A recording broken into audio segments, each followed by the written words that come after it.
কাশ্মীরের জঙ্গি হানায় এবার পাকিস্তানের যোগ আরো স্পষ্ট। পেহেলগাঁওয়ে হামলায় সন্দেহভাজন জঙ্গিদের একজন পাক সেনায় ছিল হাসিম মুসা, প্রাক্তন পাক প্যারা কমান্ডো। এক মহিলা পর্যটকের মোবাইল ফোনের ছবিতে যাকে প্রথম দেখা গিয়েছিল।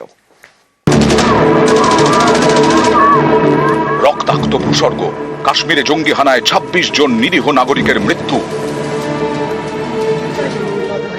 এই দেখুন হামলার দিনের ছবি।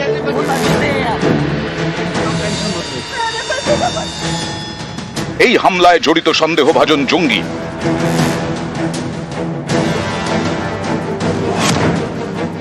গোয়েন্দারা জানতে পেরেছেন এই আসিফ ফৌজি হাসিম মুসা একসময় ছিল পাকিস্তান সেনায়, এখন জঙ্গি। গত ২২ এপ্রিল বৈসারানে জঙ্গি হানা হয়।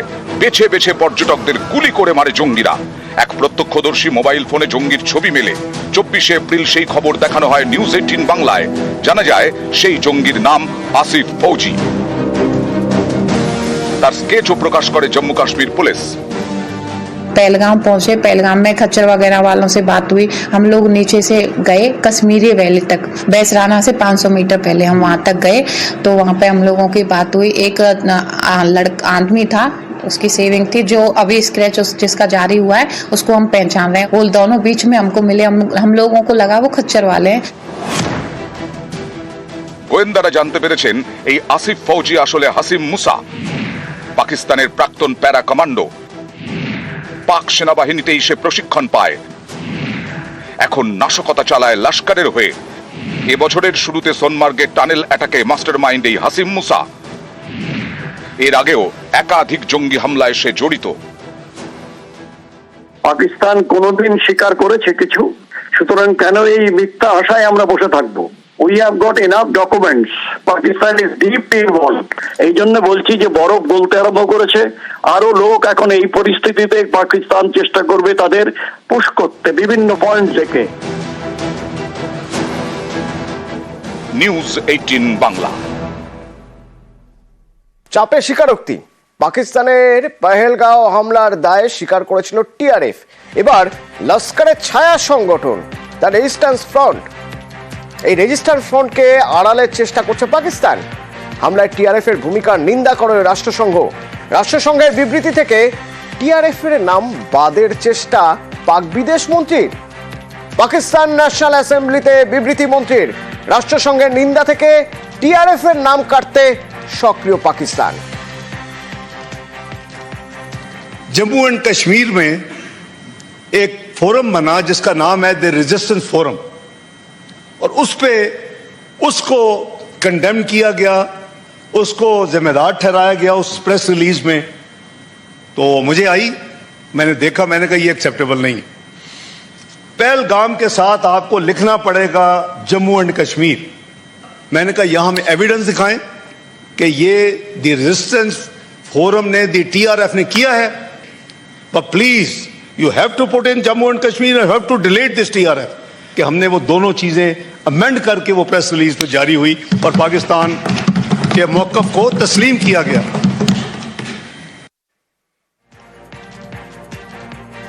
যাদের দেখা যাচ্ছে তাদের মধ্যে একজন রীতিমতো সেনায় কাজ করেছে, পাক সেনা হিসেবে একসময় কাজ করেছে। হ্যাঁ, যাদের দেখা যাচ্ছে তাদের ট্রেনিং, তাদের অ্যামিউনিশন, যা থেকে স্পষ্ট যে তাদের সেনা প্রশিক্ষণ রয়েছে, তারপরেও পাকিস্তান অস্বীকার করছে।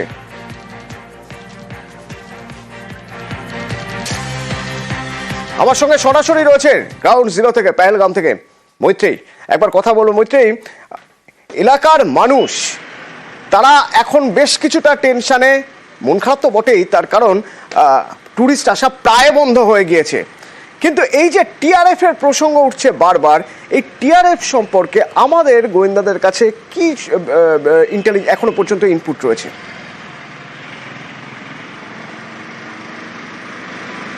দেখো, এই যে টিআরএফ এর কথা উঠছে, টিআরএফ সেই সময় তৈরি হয়েছিল, 2019 সালে টিআরএফ তৈরি হয়। বেসিক্যালি লস্করে তৈবাকে যখন নিষিদ্ধ বলে ঘোষণা করা হয় তারপরেই এই টিআরএফ এর জন্ম নেওয়া হয়। বেসিক্যালি গোয়েন্দারা যেটা বলেন যে এই টিআরএফ বা দ্য রেজিস্ট্যান্ট ফ্রন্ট, এরা বেসিক্যালি লস্করে তৈবারই প্রক্সি নেম, এবং এই গোপন নামের আড়ালে অর্থাৎ এই টিআরএফ নামের আড়ালে বেসিক্যালি অপারেট করে হচ্ছে লস্কর। এবং যেহেতু লস্করকে নিষিদ্ধ বলে ঘোষণা করা হয়েছিল, ফলে তাদের জঙ্গিরাই তাদেরই নাম পরিবর্তন করে এই টিআরএফ নাম নেওয়া হয়। যে টিআরএফ তারা রেজিস্ট্যান্স ফ্রন্ট হিসাবে এগিয়ে আসে এবং তারা প্রাথমিকভাবে 19 সালে 370 ধারার বিপক্ষে, 370 ধারা অবলুপ্তির বিপক্ষে তারা সওয়াল করতে থাকেন এবং তারা বলেন যে তারা একেবারেই কাশ্মীরের হোম গ্রোন এবং তারা রেজিস্ট্যান্স তৈরি করছে, একেবারে যে লস্করের সঙ্গে নিজেদের দূরত্ব তৈরি করে একটা নতুন ফেস নিজেদেরকে দেওয়ার একটা চেষ্টা করা হয়েছিল। বাট গোয়েন্দারা এটার ব্যাপারে খুবই এবার একটু সংক্ষেপে যদি মৈত্রী একটু জেনে নেওয়া যায় যে পহেলগাঁও এখন কেমন আছে?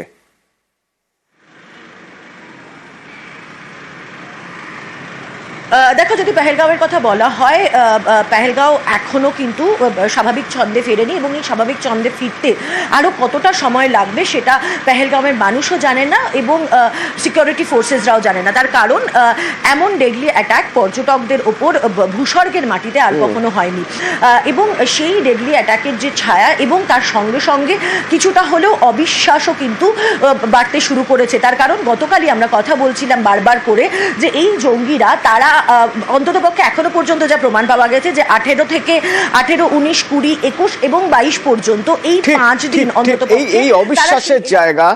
থ্যাংক ইউ মৈত্রীর সঙ্গে পরবর্তীতে কথা বলছি আমরা, কারণ গ্রাউন্ড জিরো থেকে মৈত্রী আমাদের বেশ কিছু আপডেট দিচ্ছে। কিন্তু এই যে একটা অবিশ্বাসের জায়গা তৈরি হয়ে গেছে যে 5 দিন ধরে জঙ্গিরা এখানে রয়েছে, তারপরেও স্থানীয়রা কেউ কেন কোনোভাবে সন্দেহ করলো না, বা সন্দেহ করলেও কাউকে বললো না কেন, তার সঙ্গে রয়ে গেছে আতঙ্ক।